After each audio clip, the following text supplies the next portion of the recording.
Welcome, everybody. My name is Jason Gillam, and we are streaming live for this excellent webcast on minor flaws, cumulative risks. So today we have with us John Knepp and Josh Kemp. And we were just joking right before this that I thought it was the same person on there twice because their names play that mind trick on you where they start the same and they end the same. And so I was like, hey, why is Josh on there twice? But we got all that sorted out, and I guess this is a problem that's occurred multiple times. So what we're going to be talking about today, though, this is about mostly about vulnerability scanning. I'll let John and Josh jump into all of the details on this, but it's mostly about vulnerability scanning and how to, I guess, go past the just sort of checkbox look through the scan and dig into it a little bit deeper than that. So we have John, who is one of our senior consultants. He's been with us for quite some time now. How many years has it been now? It was fall 2020, so we're in our... That's right, yeah. Yeah, you're one of our COVID hires. So, so there we go. So John's been with us, and he has extensive background in a variety of different places. We'll be on that next. Actually, I'm just going to jump into this next slide. Yeah. There we go. We'll do that. And then we have Josh with us, who is a former bartender and DJ. I think that's pretty awesome. That we had actually managed to do that transition from something that was non-tech. I guess the DJ stuff was. Yeah. Still a lot of tinkering involved in both of those, though, I think. So anyway, I'll hand it over to John, and you can introduce yourself the rest of the way, and everybody enjoy the webcast. And I will be keeping an eye on any questions that come through. So please use the chat if you do have any questions. Thanks, Jason. Yeah, so as he mentioned, I joined Secure Ideas back in fall of 2020. After 25 years in IT infrastructure, systems administrator, up through engineer, architect, did IT manager for a while as well.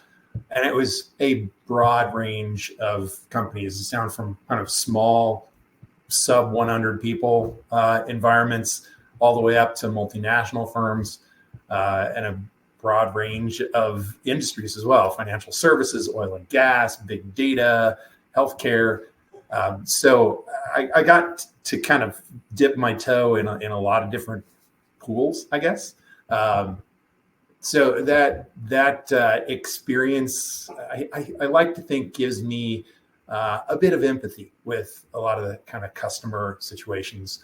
So when I joined Secure Ideas and began to explore the world of the red team, I had to flip my perceptions, my previous conceptions on their head, and use that understanding, my past understanding, to kind of understand where maybe I was a little bit lax in some of my practices, where I struggled at times, and that kind of gave me some insights into where to probe and how we might apply some of the knowledge that I was gaining with these new insights towards, kind of helping out my former colleagues with ways to improve their security posture. So that's what I do for work. For fun, I'm a bit of a home brewing enthusiast. And just a fun little note, when we say that we've had problems with our names getting confused, when I was down in Jacksonville visiting about a year ago, Josh and I went out to a local brewery, and he ended up buying a bunch of beers on my tab because our names were so similar. Yes, it was cool with it, but it was pretty funny when the bartender just added his beers to my tab without even knowing we were there together. And I told him it was well worth the mistake. I said, thank you so much for this. This is going to be really funny for when I get back to the table with these beers. I'm also a security consultant. I'm new to the field.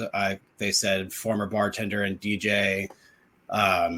I handle the scout services here, mainly vulnerability management stuff and kind of shadow other tests.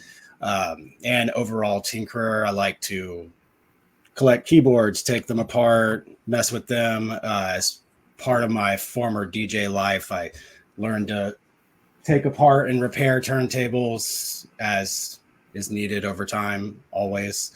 So I'm just kind of a overall take it apart, see how it works, put it back together. And happy to be here. It's my first hacker is in your DNA. There we go. Exactly. Cool. That's kind of a requirement for what we do. True. Yes. Take it apart and see how it works. Yeah. Definitely helps. I do want to point out that we both are backed up by our record collection. His on display is a little bigger than mine, but yeah. Well, you have more on display. Mine's just a filed mess back there, but yeah, ours is in the other room. I just put mine up because I like to show off my particular interests. Anyway, all right. So moving on to kind of an overview of why you guys are here, because you're not here to learn about us so much as what we have to say. So kind of going back to the blurb that was part of the come and listen to us vibe. We're going to talk about vulnerabilities and risk ratings. We'll talk about vulnerability scanners and what their use is and how, a bit of how they will report on risk, and then why that's not necessarily the full story, right? When you're actually taking and looking at what those scans mean for you, how do you bridge that gap between what the vulnerability scanner reports and what it really means for you? Because, for those of you that have done vulnerability scans before, you probably have looked at it and said, well, that says that's a high, but I don't believe it. I think that's really not as important as it's made out to be. Or at least you've gotten pushback from people when you say, if you're the person that's tasking people to correct things, you've gotten pushback from them saying, I don't see this as a big deal. This isn't as big a deal as that scanner makes it out to be. You know what? It's possible. They're quite right. So we'll talk about why that is. And then we'll talk about how kind of the converse may also be true. And we kind of tease that, just because something is listed as a low, or worse yet, not really listed as a vulnerability at all, doesn't mean that it shouldn't be something that you look to remediate and that you need to address because there is potential risk for you. And really, there's a magic word to all of this. The magic word that you'll hear over and over today is context, right? So we're going to talk a lot about context. Go ahead and switch the slide here. Oh, sorry. No, that was bound to happen. So like John said, risk ratings, you have to understand what each category represents and like the level of urgency and potential impact on your security posture as a whole with context. So just a quick rundown for your critical risk, that's going to be something that would pose an immediate severe threat. Generally, especially in a pen test capacity, that's something we're on the phone with you immediately. This is happening, what we need to do about it. An example would be like an external system with remote code execution flaw, perhaps. Then your high risk going to be something like outdated or unsupported software, still very important, but not pick up the phone, stop everything right now.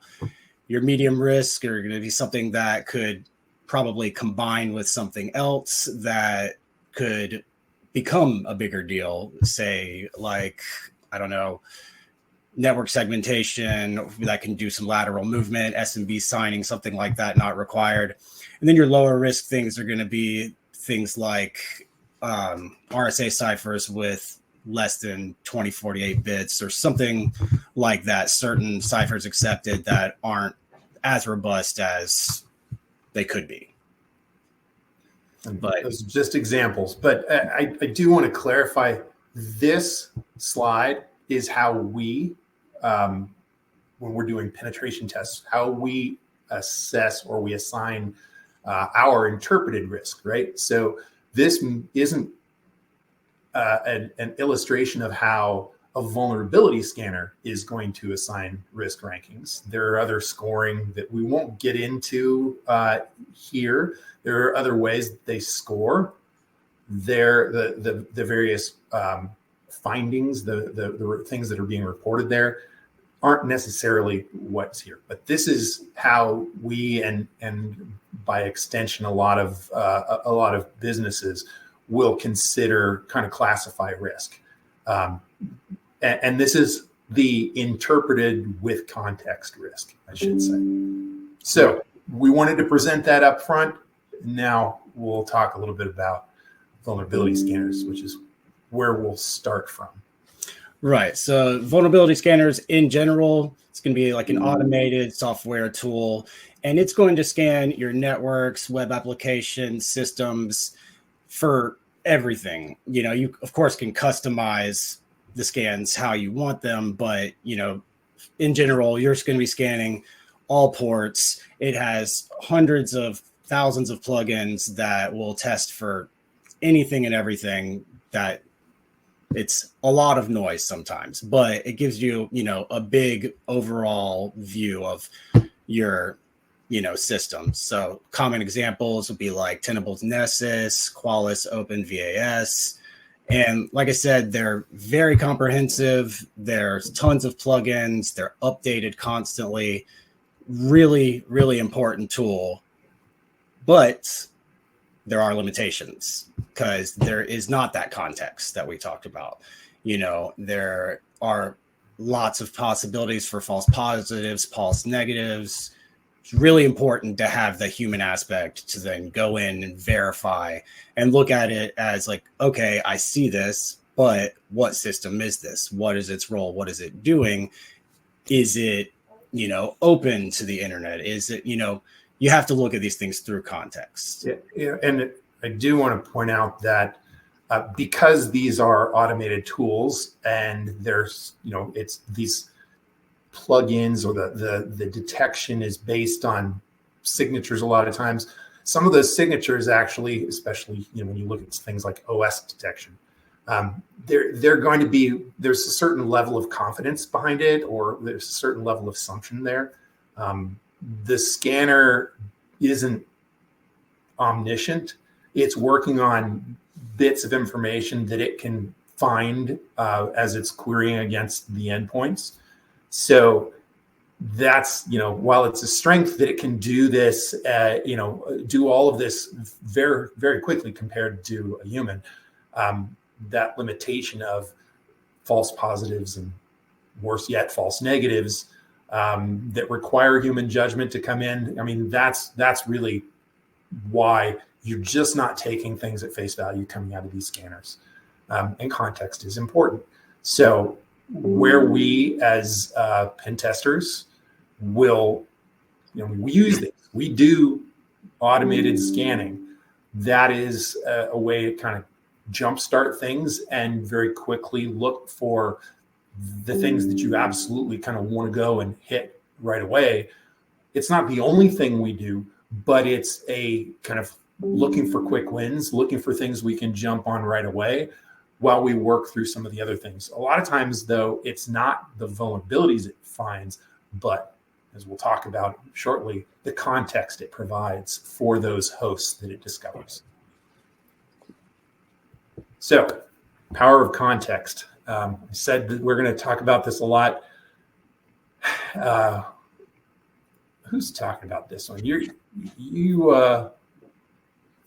talked about vulnerabilities. I'll take this one. And you can jump in if you've got some specifics you'd like to share. Sure. So what do I mean by context, right? How does that specifically impact risk? And we're looking, let's say we're looking at vulnerability reports. You get something back from vulnerability report that says that you've got remote desktop service running on the network. So it finds port 3389, TCP port 3389, listening and responding. And it reports that back to you. Well, you look at that and say, for an internal network pen test, you say, well, yeah, okay, that's right. I've got a bunch of machines, a bunch of servers that are running, they've got RDP services, so we can administer them, right? That's not unexpected, and I don't see that as a risk, right? That's an expected behavior or expected service on an internal network. That risk changes from potentially just informational to something much more concerning when you see that in an external pen test, because that service is not designed to be presented without other protections surrounding it on the internet. So RDP services found in an external pen test would be a much more significant finding from a risk perspective when you're looking at that in an actual real life pen test. Again, your vulnerability scanner isn't going to necessarily report that. It might report other aspects of the RDP configuration as higher flaws, like not having, like man in the middle weaknesses, right? And not having particular features or fully patched RDP services on those endpoints. But if you did have a fully patched and up-to-date RDP endpoint, even its mere presence, its detection on an external pen test is something that should garner immediate, well, maybe not immediate attention, but it is a serious concern because you're exposing unnecessary services, or at least services that may not have enough protection to the internet. Yeah, you're widening your attack surface unnecessarily, especially when there's plenty of other options than exposing RDP externally. There are safer ways to do that. Yes, exactly. So the other example we've got listed here is SSL certificate findings. And we see this a lot. I mean, every test. Yeah, it's ubiquitous. And they, for the most part, when you look at it and you see these certificate findings in a scanner, even sometimes when we put them on the report, we're putting them there, we'll put them in as low, what have you. But you look at that and say, yeah, that's not such a big deal because that doesn't seem like it's going to be a big deal. But again, it comes down to context. It comes down to the situation. When you've got that scenario, like an untrusted certificate in an internal pen test, not such a big deal. In an external pen test, you have that. You're essentially, that could be a customer-facing system that those customers are seeing those warnings. That's a reputational concern. At minimum, it doesn't look good, and at worst, you could be, putting your customers at risk of somebody man in the middling. So, then of course, the special consideration, you've got regulatory requirements as well in some situations where those improperly configured SSL certs, the insecure SSL certs, become I'm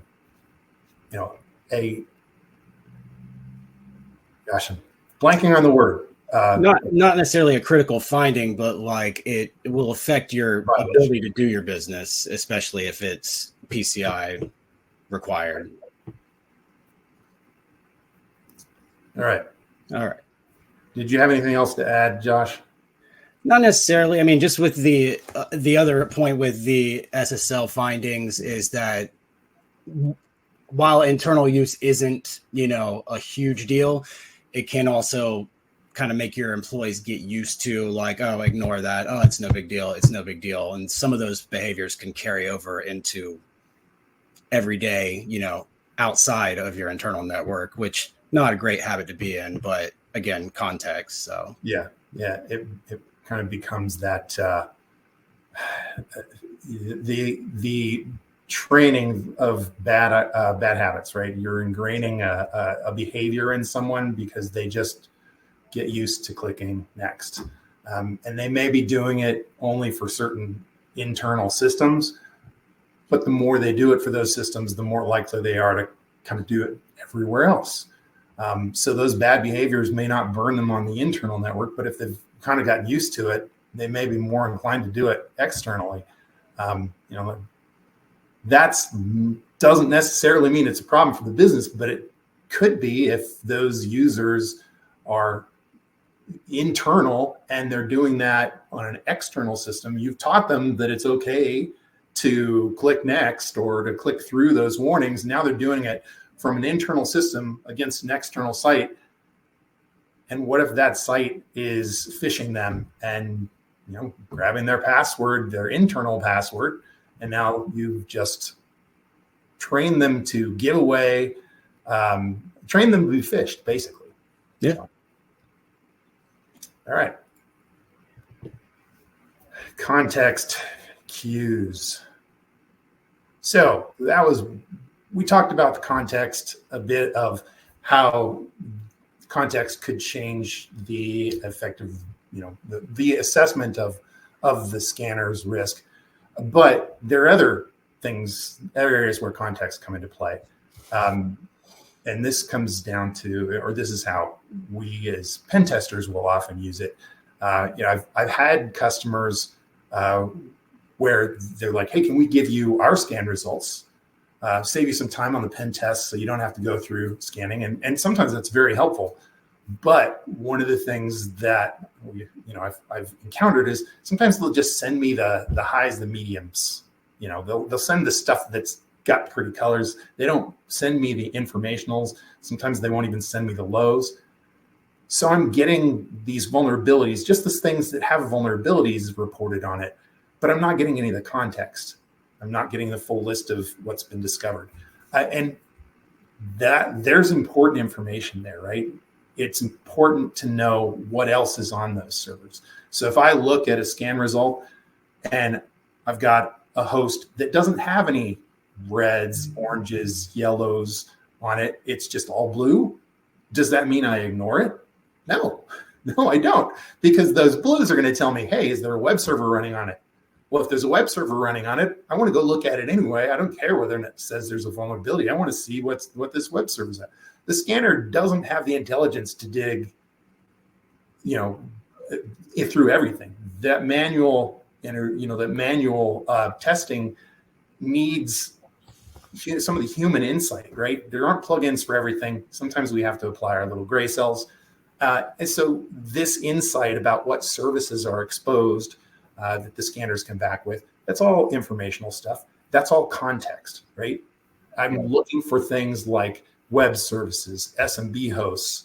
I'm looking for things like maybe the SSL cert tells me what the domain name is on that host. Maybe I don't know what the domain name is, and I want to know that because perhaps I'm going to go out and look in, a creds dump and see if I can find some credentials associated with that domain. There's lots of helpful information that can be gleaned from just looking at kind of the informational returns. And sometimes as Josh said earlier, it's about that footprint, right? What does that attack surface look like? Just because there aren't any detected vulnerabilities in that attack surface doesn't mean that attack surface isn't providing opportunity to a would-be attacker.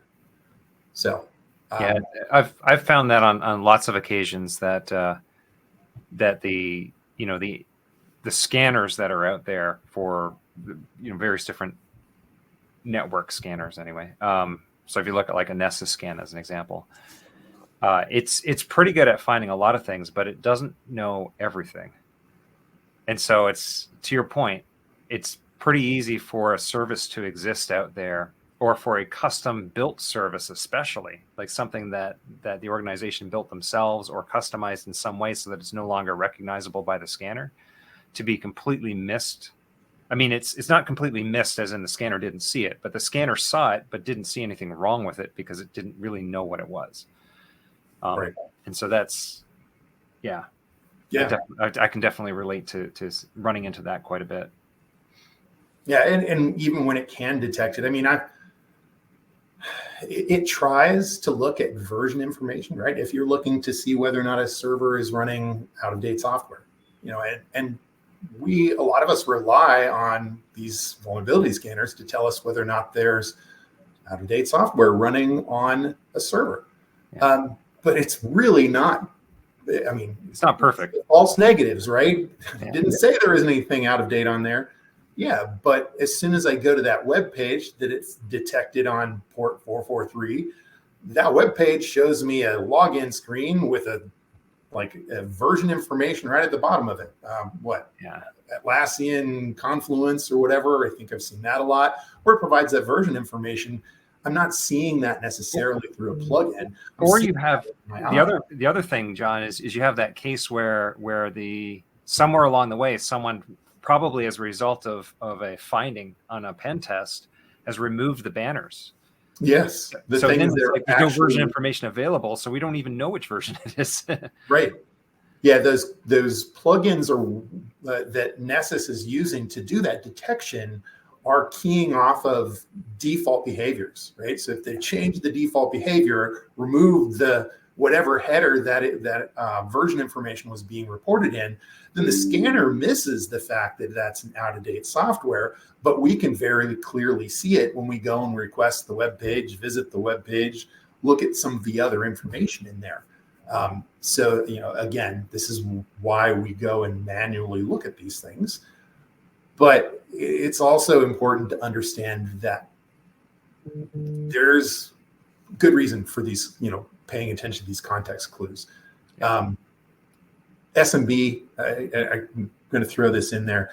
SMB, there's a lot of information. And this is hopefully you're only going to see this on an internal pen test or an internal scan. With an internal scan, SMB information that comes back on that will tell you things like, what the domain name is, tell you what versions, of course, SMB there. It'll tell you the actual host name. There's a lot of good information that'll come back in SMB reporting. But just again, context, if you see that in an external pen test, that's even worse than RDP. You don't want SMB exposed. That's not meant to be exposed. It's not meant to be an internet protocol. It's meant for internal file sharing between internal systems. It's an office protocol, not an internet protocol. And it doesn't mean it can't work over the internet. It's just you don't want to. It's not secured for that. Right? It doesn't have all the protections that you would really want to have wrapped around it. So I'll point this to the internal. You look at SMB. Actually, do we talk about this on the next slide? I think we might. Let's switch over to the next slide. I'll get it. All right. So how do these, and this one's the synergies of vulnerabilities. See if I can connect the dots between the last slide and this one for you. So the idea here is there are, much like context, right? There are things that will conspire to make something that's a low or even an informational a much bigger risk for you, right?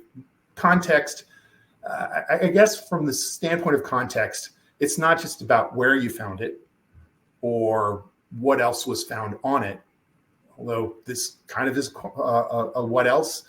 The first one here is cumulative impact, right? If you found one or two instances of something, some system, some flaw on an internal network, you might go, oh, okay, well, we should probably get to that at some point. They weren't on any seriously critical systems.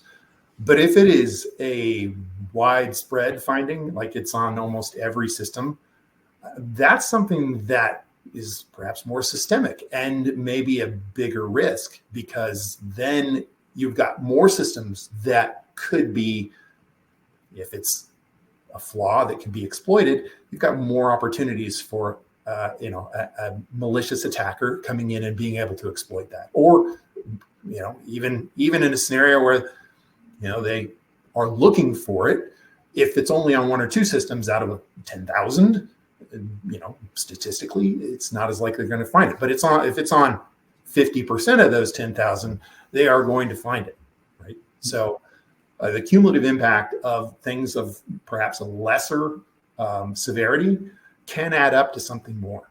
And in all likelihood, it'll probably add up to being a bigger task to clean it up to, or it'll add up to something that needs to be approached from an operational process change as opposed to just going out and fixing it that one time. So we'll talk a little bit more about remediation later. Then I've got another one here for contextual amplification. We gave a couple of examples of this before. The idea that where that vulnerability was found, or where that service or whatever, the information, where that result was found, is important in measuring its impact, its potential risk. So we talked about an area, we mentioned PCI DCS. So DSS, sorry.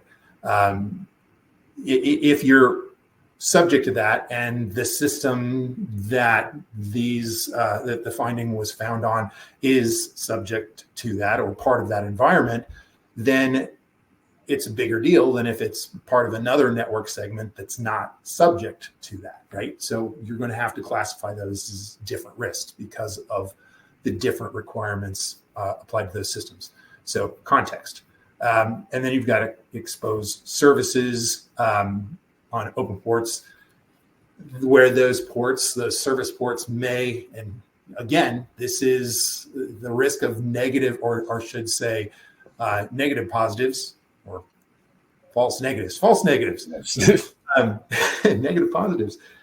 But the idea of false negatives, just because your scanner didn't come back and tell you that a particular service was unpatched or vulnerable, we've already discussed it's not perfect. These scanners aren't perfect at that. And some of these things might not even have a signature yet. So it's still important to understand that exposed services can present an elevated risk. So depending on what services are on there, for example, I gave an example earlier of SMB services being detected on a host. Well, what if you have SMB services and you maybe have SQL services on there? You may have the ability, if I see SMB on a host, and I also see SQL on there, I'm probably going to find maybe a SQL backup that's exposed via SMB.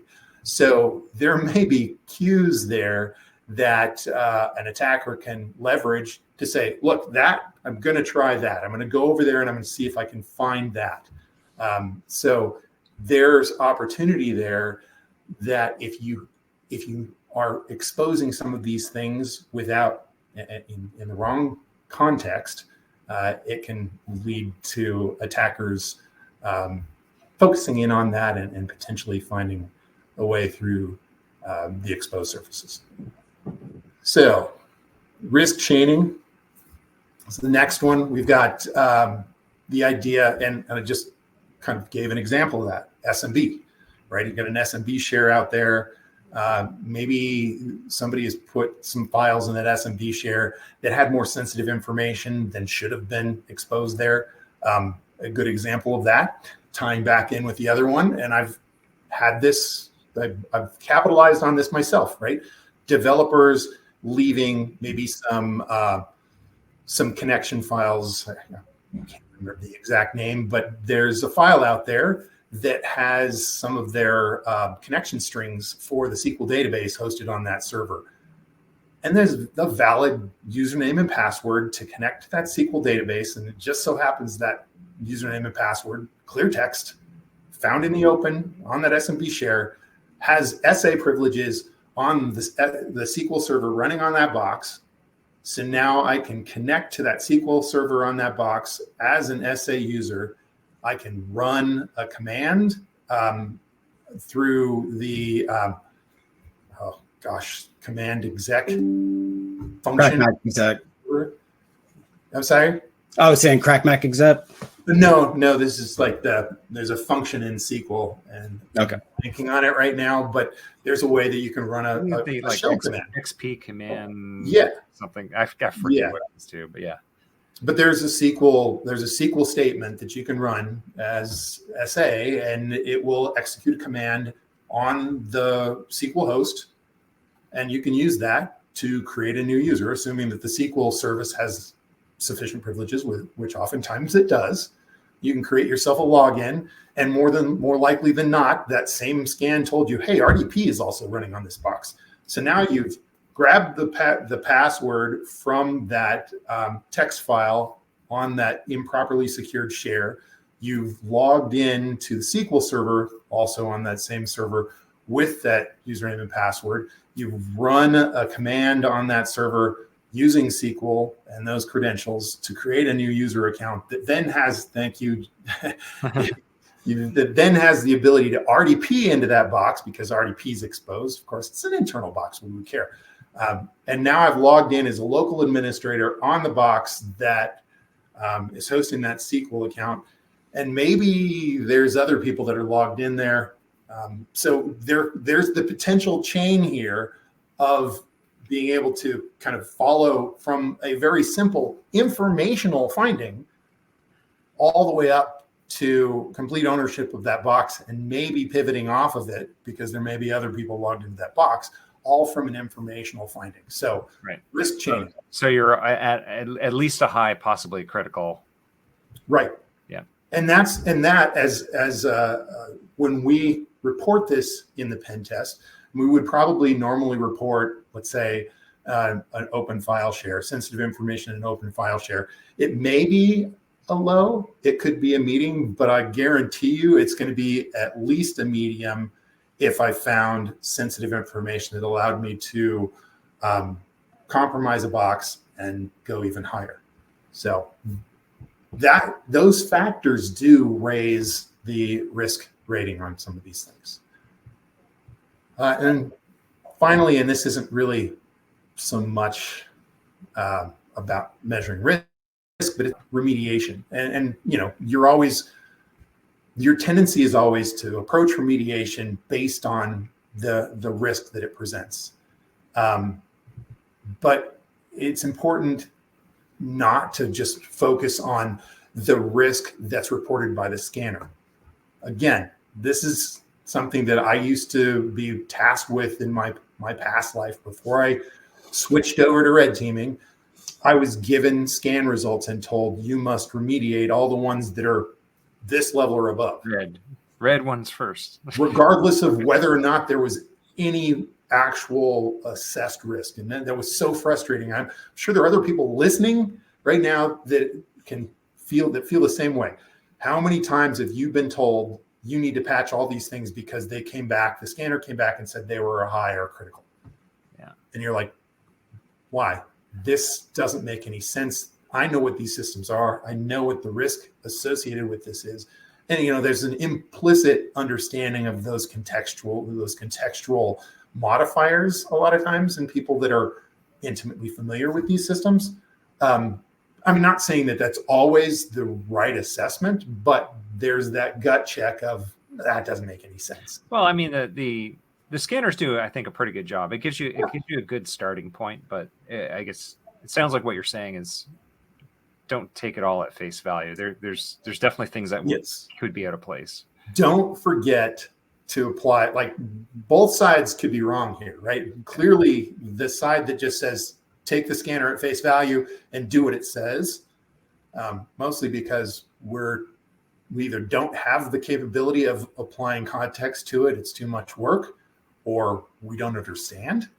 And then the other side being the guys that are actually, going, why should I do that? I know that this server means nothing. It's not that important. They may be missing a bigger picture. One of my favorite examples of this, because I've run into this with Nessa scans before, is where this isn't, I think it depends on what it detects as the system, how it will rate it, but a default password succeeding to log into something. I've had that rated as a medium before. And sometimes maybe it is a medium. I mean, it depends on what's on that system, right? But I've had it trigger as a medium when the system was absolutely critical and had all kinds of sensitive information on it. And so I was like, nope, that's not a medium. That's wrong. So sometimes it's the simplest thing, but it's right. It's wrong. Taking that example one step further, you look at some of the things, the returns might be This is a default login on a administrative interface for a printer, for example. Yeah. And you'll be like, yes, but all you can do with that is check to see whether or not the cartridge needs to be changed. There might not be much you could do with that. So depends on what it is too, because even a printer depends on the printer and what it does. Depends on it, right? What if it's not just a printer and it's a scanner as well? And there are sensitive files on there, like that have patient data in the case of a healthcare scenario, right? So it depends. There's lots, especially those appliance type systems, whether it's Wi-Fi router or a printer or even UPSs. How bad would it be if you've got a uninterruptible power supply that somebody can log into and essentially power cycle your interrupt the power? Turn off your virtual server hosts. And that's not just one host that's impacted. Well, it's the host, but that's a lot of virtual machines, and it could cause some complete chaos. Well, and typically with those systems as well, the organizations tend to configure them all the same. So if you can get into one of them, you could spray the whole bunch. See where that's going. Another we don't usually do that during a pen test, by the way. I just want to point that out, that if we find somewhere where we can cut the power, we're not going to do it. So another favorite like low to medium of mine that I always get excited is like browsable web directories. Like Nessus will rate that as a medium, no big deal, and a lot of times it's not. But I have dug in them before and found an administrative interface with client data and like their different agents and where they're based out of, addresses, phone numbers, and it's just like, this is a lot bigger than medium. Yeah. Code archives for the same website that you're already on. Right. If you're looking to really dig underneath the hood, well, it's great when you can find the actual like backup archive of a previous version that's shared in some subdirectory, or you can find that WordPress is running on there. Maybe they've been good and patched their WordPress, but still, but that just opens up a whole door of fun to look into. Yeah. Right, anyway, into the next slide here, because we are running a bit low on time. Well, on this next slide, I switch over here. It is. We've kind of gone over a lot of this slide anyway. We can just skate through it real quick. We just talked about the RDP service on external networks and how SSL certificate errors can, alter your internal users and alter their behavior externally. And also just reputational risk with untrusted certificates. Most browsers now, if you go to, an untrusted site, will say, hey, are you sure you want to go here? Blah, blah, blah. I've been joking with John in all this prep is my favorite Chinese restaurant down the street from my house. I can't order on their website because it's not HTTPS, and I just can't put my clear text information in there, which makes ordering pretty annoying. But, I'm just saying, if you don't have that set up correctly, people can look at your site and be like, what is this? I don't want to deal with this. So we can skip through this one pretty quick. And then we started to talk about mitigating these strategies based on context. So like we said, just because it's all critical doesn't mean we should start at the top and move to the bottom. Have to look at the bigger picture, like we've been saying. I do see that Nessus says that this SSL version 2 and 3 protocol detection is there, but I know what those systems are doing. It's internal. Maybe I can go down to this something that doesn't get rated quite as high, but given the context is a much bigger deal. Yeah.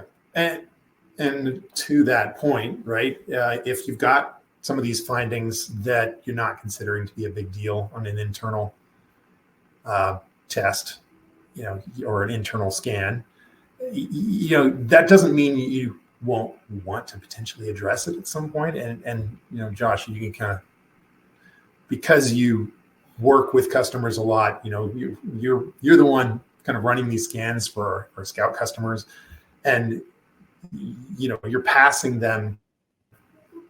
We provide some guidance in that, but it is as close to what I guess a direct scan result as we provide. But that in those scenarios, you got kind of get to see over the sequence of months how they approach the remediation. Right, people are naturally going to start, as we start with the highs and the mediums, and then they'll eventually get to the lows. But you always want to think about this. Just because something's a low doesn't mean that you don't look at it when you find out about it.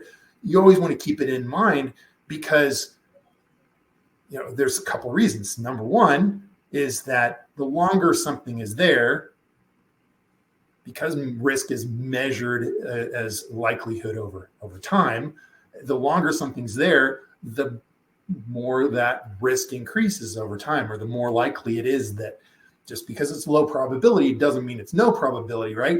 If you leave something low probability over time, you roll that dice 100 times, you're going to see a higher incidence of ones than, it's the same, but it'll happen more often the longer you go, right? You'll get more ones the longer you keep rolling that die. So you want to make sure that you don't leave it out there forever, right? Just because it's not as likely as something that's a critical or a high doesn't mean it couldn't impact you. And again, we talked about synergies and context as well, but the concept of time is a factor here.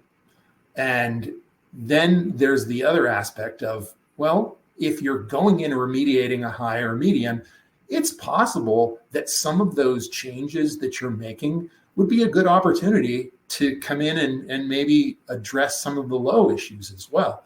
There may be synergies for some of the remediations. You can factor that in and say, look, while we're in there, let's say a version of software, we can make sure we redeploy our SSL certs at the same time, or something to that effect. But the big thing is looking for that low-hanging fruit, right? Being opportunistic about remediating those lower severity findings when you have the opportunity, right? If it is something you're already going to go and touch that box, why not do both? Exactly. Cool. So, well, I guess that brings us into our conclusion. And if there's any questions, but yes, we've gone over understanding the spectrum of risk and how, just because the scanner says it this way, you have to look at it obviously in context. And I do for, Scout reporting for our vulnerability assessments. A lot of times if it's a low and I see that context, the synergy, it can get bumped up versus it's not always just a critical, let's tamp that down a little bit. That's a little crazy. It goes both ways. So you just have to look at the context of everything. Like John said, the synergy and the amplification, and then just, use that same context when you make your strategy for remediation. Again, so I think it's important. A big takeaway should be, look, understand that there are limitations. Like those scanners, that's not the end of the story, right? That's just a starting point, an automated guess at what your potential risk is based on the broader scope of everybody that's running these systems, right? It's not necessarily specific to you, so everything should be. You should apply your own contextual filters to these results before you go out and put together your plan about how you're going to attack it for the best, the more optimal approach to kind of remediation, right? And you don't want to waste your internal political capital on fighting a battle to get something fixed that really isn't that big of an issue, when there are other things out there that maybe are flying under the radar right now that you could benefit more from in the context of your environment. right? Pick those battles a little more wisely by informing these results, these scan results, with a bit of context, your own context, internal. That could also save you a lot of work too. So depending on the Absolutely. situation. Yeah. So Cool. this is a good opportunity for questions. Yes. We've got a little bit of time, which is unusual for me. No, we're quite all right. So if you do have questions, please go ahead and type them into the chat. And while we're doing that, I'd like to first of all, thank you, John and Josh. This was a excellent session. I think that it covered a topic that's, it's not necessarily the newest, coolest technology type of talk, but it's important tips, I think, on how to manage your vulnerability scans and the results and the remediation around that in a more sensible way than just clicking through the scan itself and trusting everything. So that's really good. Well, thanks, Jason. I mean, I'm kind of used to being called not the newest or coolest. And I guess it's important, though. Yeah. And I'm no longer the newest Secure Ideas employee either. So exactly. I can still be cool though. Yeah. So speaking of cool, we do have some cool upcoming webcasts as well. So 2 weeks from now, roughly. Yeah, I'll be back again. 2 weeks. Josh, you'll be back again. Yeah, we'll be talking about I guess various different things you can do with home security. Yeah, but just hardening your home network, I think that sounds like a very useful one. And if I understand correctly, there we may have a fun story involved in that one. That involves a certain CEO of a security company, Kevin. Yeah, installing wiring. We won't give it away, but mark your calendars, April 11th. There may be some incriminating slides. Yes, I highly recommend going to this one.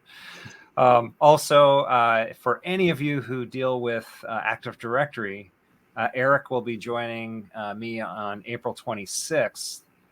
And that one is that one should be really good. If you haven't worked with Eric before, Eric Keene, he's one of our principal consultants. He is absolutely a guru with Active Directory, and so there are some newer upcoming changes to how directories work. I think some of it's been implemented, some of it's still in the works, but he's going to go through all of that in detail. So that should be really good. And then we have a variety of other ones coming up after that. I'm not going to go through every single one of them now, but we try to keep these on a cadence of every couple of weeks. So hopefully we'll see some of you back again. Awesome. So with that said, I don't see any questions. So I'm going to go ahead and stop the recording. Thanks, everybody. Thank you, guys.